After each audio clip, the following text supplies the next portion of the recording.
Uvolim cestu. Latka.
Ďakujem veľmi pekne našej speváckej skupine Lehotenka za tento krásny úvod. Vážení zástupcovia veľvyslanectiev, vážení predstavitelia štátnych aj cirkevných inštitúcií, vážení zástupcovia samospráv, vážení predstavitelia spolkov a združení, vážení poslanci obce Lehota, vážení hostia, milí spoluobyvatelia. Dovolte mi, aby som vás všetkých privítal v našej obci Lehota, rodisku vladyka Milana Šášika, mieste, kde vyrastal a ktorého formovalo tak, že svoj život a službu zasvetil Bohu a ľuďom, a aby som skrátke priblížil jeho životnú cestu. Milan Šášik sa narodil dňa 17. septembra 1952 a bol 5. synom v rodine Jána Šášika a Anny Bernátovej. O 4 dní neskôr bol pokrstený v miestnom farskom chráme svätej Anny. V máji 1961 pristúpil k prvej svätej spovedi a prvému svätému príjmaniu v chráme svätej Anny spolu so všetkými spolužiakmi, a kde sa neskôr stal aj ministrantom. 12. marca 1963 prijal vo farskom chráme sviatosť birmovania z rúk biskupa doktora Ambróza Lazíka z Trnavy a v júni 1968 ukončil 9. triedu základnej školy. 31. augusta 1971 bol tajne prijatý do misijnej spoločnosti svätého Vincenta de Paul Lazaristi a začal novicát. Len pripomeniem, že reholným spoločenstvám v socialistickom Československu bolo od roku 1950 zakázané prijímať nových členov. Dňa 17. augusta 1972 zložil dočasné sľuby a 27. septembra 1973 v provinciálnom dome sestier Vincentiek v Českej republike zložil večné sľuby. Od 1. septembra 1971 bol oficiálne prijatý do kňažského seminára a v júni 1976 ho biskup Julius Gábriš vysvetil za diakona a 6. júna na sviatok zoslania Svätého Ducha bol vysvetený za kňaza. U nás v Lehote slúžil prímičnú svätú omšu za účasti tisícov ľudí aj z okolia v nedeľu 13. júna 1976. Už v júli 1976 bol vymenovaný za pomocného kňaza v Leopoldove s filiálkou v Červeníku. Za jeho obetavú prácu pre cirkev bol viackrát vypočúvaný štátnou bezpečnosťou v Bratislave a násilne bol presúvaný do iných farností. Po zmenách politickej situácie bol už v lete 1990 poslaný na teologické štúdia do Ríma.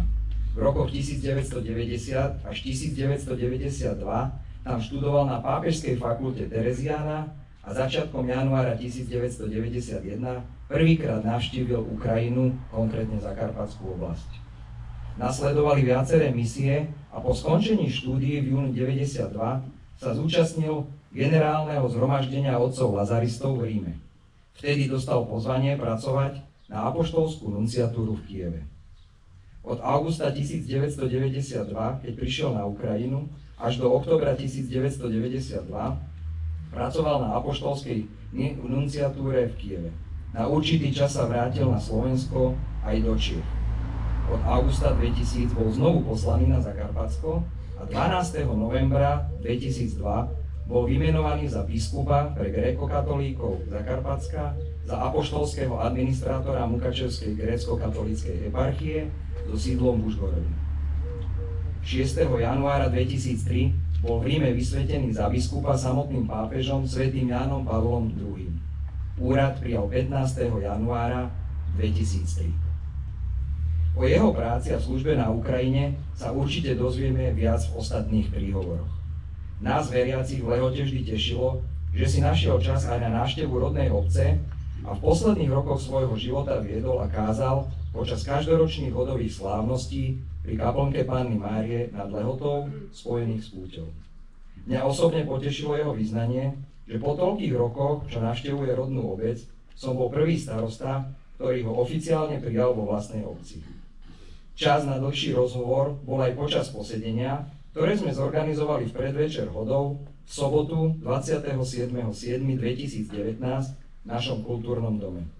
Vtedy som ešte netušil, že to nie je len prvý, ale zároveň aj posledný krát. Vladyka Milan Šášik zomrel nečakane v 68. roku života, v 45. roku kňazstva a v 18. roku biskupskej služby dňa 14.7.2020. Teraz by som poprosil pána Mojžitu a pána Selického, autorom myšlienky na pamätnú tabulu, o jej odhalenie.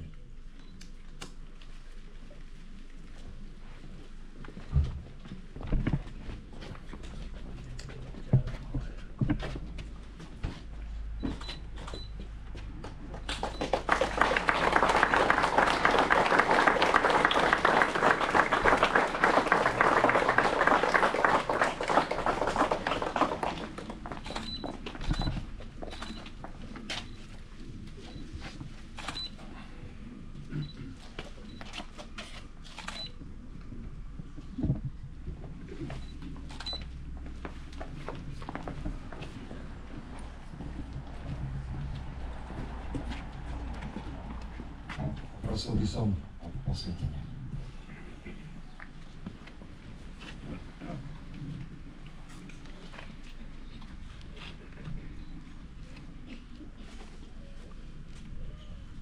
V mene Otca i Syna i Ducha Svätého.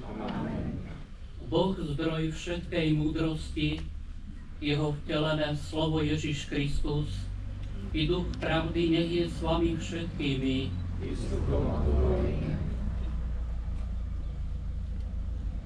Chcel by som vás všetkých pozdraviť.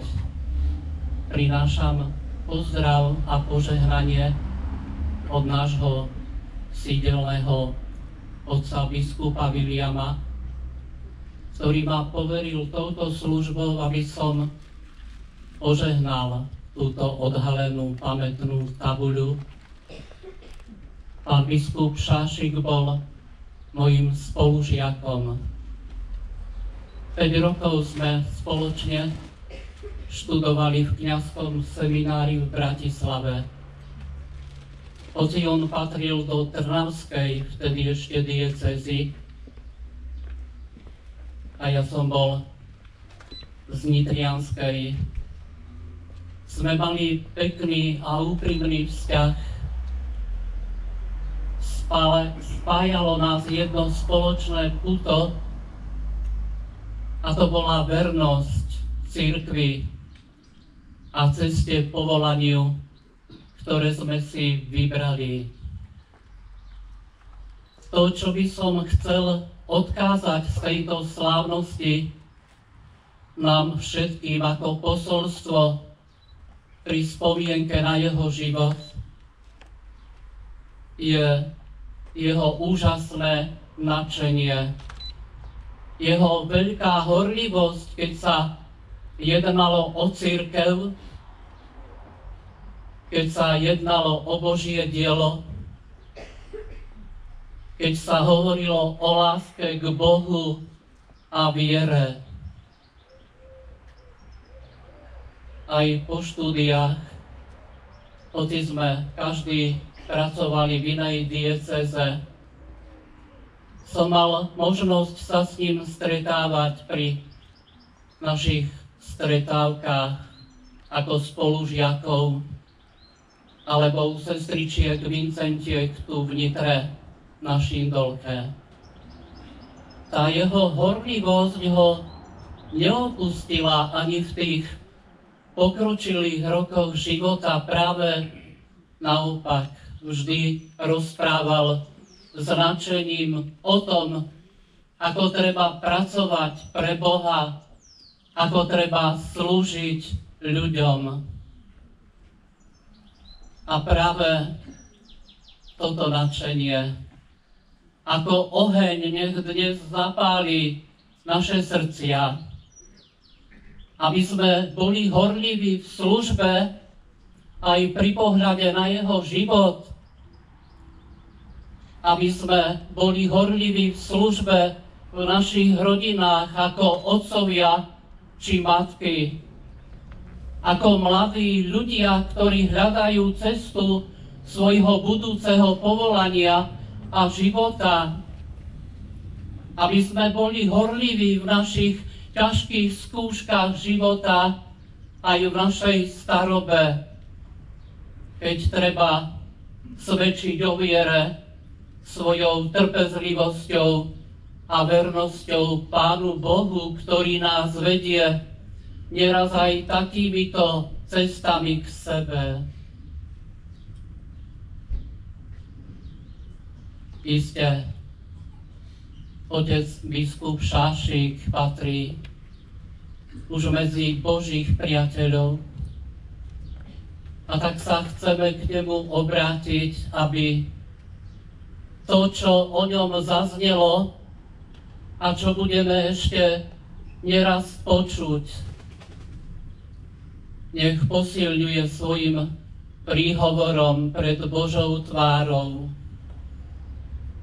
aby Ježíš a láska k nemu zostala medzi ľuďmi v našich vzťahoch, v našich rodinách, v našich životoch, aby sa takto život na zemi stával krajší, Bohom požehnaný a milý každému.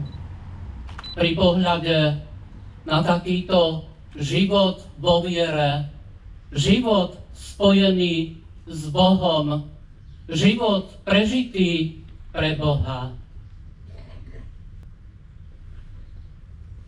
Knihy Siráchovho syna. Chváliť nám treba slávnych mužov, našich otcov, ako nás sledovali po sebe. Pre svoju rozvahu stáli sa vodcami ľudu a pre svoju zbehlosť v písmach viedli národy. V ich výrokách sú slova múdrosti, zostavovali piesne a nápevy, písali a prednášali básne, boli bohatí a obdarení sílou, usilovali sa o krásny život a pokojne žili vo svojich rodinách.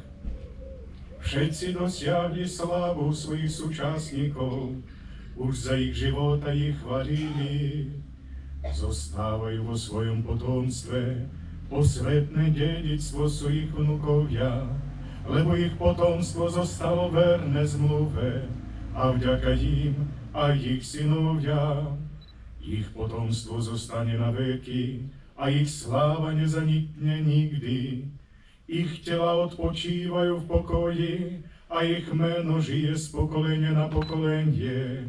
O ich múdrosti rozprávajú národy a zhromaždený ľud ich ospevuje. Počuli sme slovo Božie.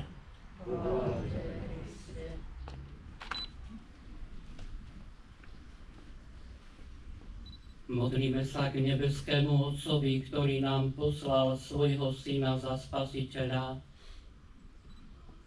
Oče, posilni tu zhromaždených na životnej ceste, aby s čistým srdcom a s pevnou vierou vedeli kráčať podľa Tvojho slova a zákona. Prosíme ťa, vyslíš nás. Oče, pomôž všetkým, ktorí hľadajú oporu a pomoc vo svete, aby poznaním príkladov života veľkých osobností našli Tvoju otcovskú pomocnú ruku. Oče, posielaj medzi nás osobnosti, ktoré nám svojim príkladom ukážu, ako žiť v neustálej prítomnosti a modlitbe k Tebe. Oče, priprav naše vnútro k plnému prežívaniu nebeského kráľovstva, aby sme ťa mohli velebiť teraz i vo večnom živote. Prosíme ťa, vyslíš nás. Ozdob korunou večnej slávy zosnulého biskupa otca Šášika a udeľ mu účasť na nebeskej liturgii. Prosíme ťa, vyslíš nás. Veď nás svojou milosťou tak, aby sme aj v dnešnej dobe dokázali pamätať na tých, ktorí v minulosti zveraďovali kultúrne, umelecké a duchovné hodnoty. Prosíme ťa, vystriž nás.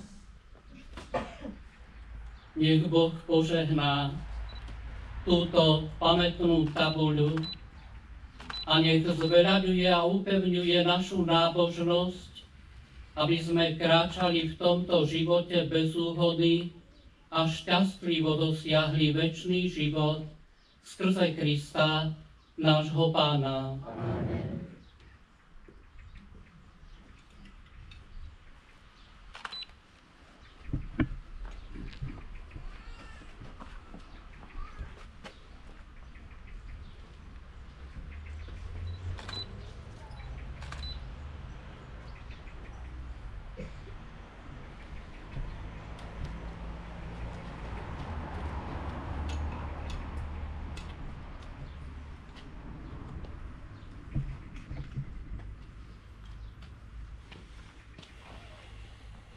Pán s vami, I s duchom tvojím. nech vás žehná všemohúci Boh, Otec i Syn i Duch Svätý. Amen.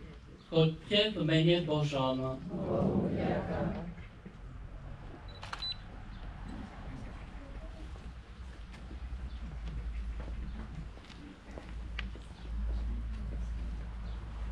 A teraz by som poprosil vzácnych hostí o ich príhovory. Ako prvého by som poprosil pána Ledida z oblastnej rady Zakarpatska. Dobrý deň. Chcem poďakovať za prihlášenie starosty a organizátorom toho dejstva. Milan Šašek, 17 rokov to je aj málo, aj mnoho, ale pre Zakarpatia to je mnoho, pretože za 17 rokov mnoho urobil pre Zakarpatia a pre Zakarpatcov. On byl nelen duchovným pastorom grekokatolíckej hromady, aj človekom, який žil Закарпаттям, žil problémami Закарпаття, a žil із Закарпатцями. Preto менем Закарпаття, а закарпатців хочем подякувати Словакії за сина, який став закарпатцем, а много уробив при Закарпаття. Дякую.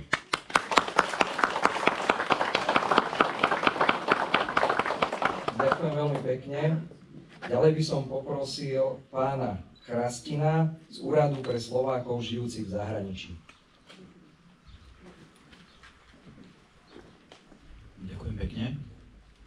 Vážené slavnostné zhromaždenie, cirkevní otcovia, excelencie, rodina Šašíková, občania Lehoty. V mene Úradu pre Slovákov žijúcich v zahraničí by som chcel povedať pár slov k osobe Milana Šašíka z pohľadu nášho úradu. Otec biskup pôsobil na Zakarpatsku. Zhodou okolností minulý týždeň som bol v Poľsku odhaliť pamätnú tabulu takisto biskupovi Dominikovi Kalatovi, ktorý bol členom jezuitského rádu. Obaja sa narodili, prípadne pôsobili v regiónoch, kde to nemali ľahké. V regiónoch, ktoré z rozhodnutia mocných nie sú súčasťou moderného Slovenska. V regiónoch, kde žijú aj Slováci, kde bolo treba robiť veľmi ťažkú pastoračnú prácu. Toto obidvaja zvládli.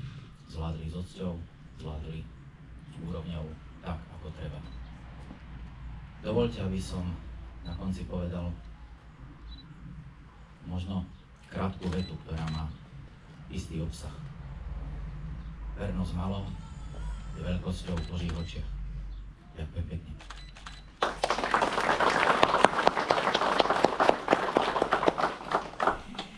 Ďakujem veľmi pekne.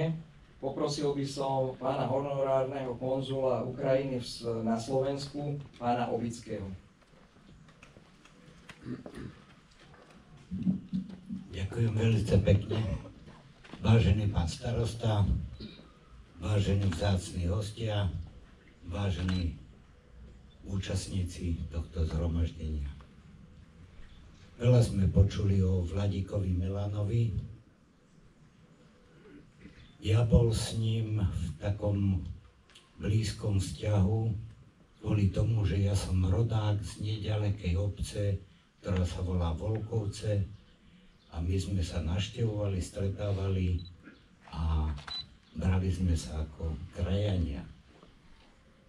Vladika Milan bol pre mňa veľký človek, ktorý v zahraničí veľa znamenal. Veľa urobil pre ukrajinsko-slovenské vzťahy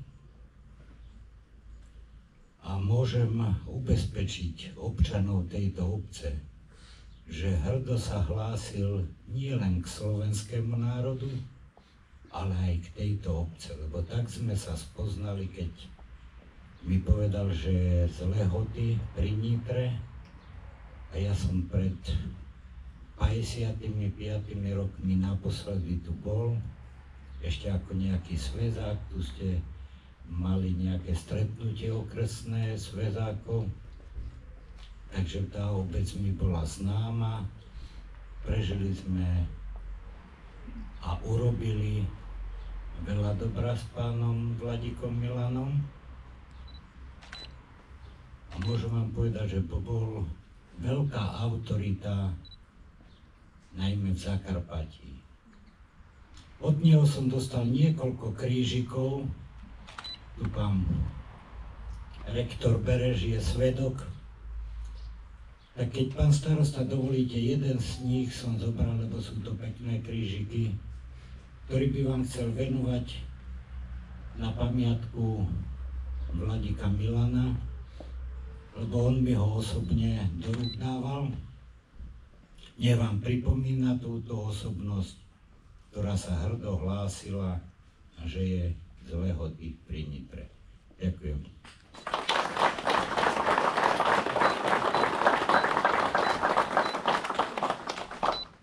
Ďakujem veľmi pekne za príhovor aj za tento dar. Určite si to veľmi vážime. A chcel by som sa spýtať, či prípadne ešte niekto z hostí nemá záujem niečo povedať.